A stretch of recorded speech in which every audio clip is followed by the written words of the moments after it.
ആ അരവിന്ദേ, ഞാനൊരു കൺസൾട്ടൻസിയിലായിരുന്നു. അതാണ് പിന്നെ അതിന്റെ ഇടയ്ക്ക് ഒരു ബ്രേക്ക് എടുത്തപ്പോഴേ എന്നോട് പറഞ്ഞത്. പറയൂ അരവിന്ദേ. ഞാൻ വിളിച്ചത് നമുക്ക് ഈ സ്റ്റീം ചെയ്യണ നമ്മുടെ ഒരു അയണിംഗ് ബോക്സിൽ നമ്മൾ സ്റ്റാൻഡിംഗ് ആയിട്ട് വന്ന ഒരു അയണിംഗ് ബോക്സില്ലേ, അത് കൂക്കൺ പ്രസ് ആണോ ഉദ്ദേശിക്കുന്നത്? എന്നുവെച്ചാൽ ഈ സൂട്ട് ബ്ലേസേഴ്സ് എല്ലാം നമ്മൾ ഒരു തരം സിലിണ്ടറിൽ നിന്ന് വന്നിട്ട് നമ്മൾ അയൺ ചെയ്യുന്നത്. ഫിലിപ്സിന്റെ ഒരു അത് പലതരത്തിലെ ഡൊമസ്റ്റിക് കമ്പനികളുടെ മോഡൽസ് ഉണ്ട് മാർക്കറ്റില്. അത് നമുക്ക് വേണ്ടി വരുമോ? അത് നമുക്ക് ഇപ്പോഴത്തെ ലെവലിൽ നമുക്ക് ഇത്രയും മെഷീൻസുകൾ ഉള്ള സ്ഥിതിക്ക് അതിന്റെ ആവശ്യം വരുന്നില്ല.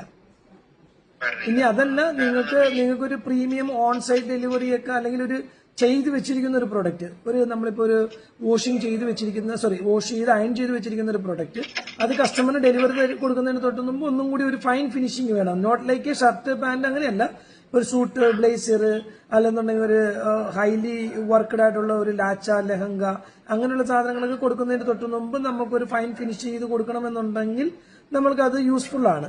പക്ഷെ അത് അത്രയും പ്രീമിയം കെയർ ചെയ്യുന്ന സ്ഥലത്ത് മതി. ഓക്കെ, അതെ, മനസ്സിലായി. അത് നമുക്ക് ചെയ്യണതിൽ കുഴപ്പമില്ല. പക്ഷെ അത് അത്രയും ഒരു പ്രീമിയം ഉണ്ട് എന്നുണ്ടെങ്കിൽ മാത്രം. അതുപോലെ എല്ലാ ഫാബ്രിക്കിനും അത് പറ്റില്ല. ചില ഫാബ്രിക് വെച്ച് അത് നമ്മൾ അയൺ ചെയ്ത് കഴിഞ്ഞാൽ ഇത് വലിഞ്ഞു പോകും, നീളം കൂടി പോകും. അപ്പൊ അതുകൊണ്ട് ലെഹങ്ക പോലുള്ള ഈ വർക്കുകളുള്ള ഐറ്റംസ് നമുക്കല്ലാതെ വേറെ ചെയ്യാൻ ഓപ്ഷൻ ഉണ്ടാവുമോ? വർക്കുള്ള ഐറ്റംസ് ചെയ്യാനായിട്ട് നമ്മുടെ കയ്യിൽ സ്റ്റീം അയൺ ടേബിളും ബോയിലറും അയൺ ബോക്സും ഉണ്ടല്ലോ നമ്മൾക്ക്.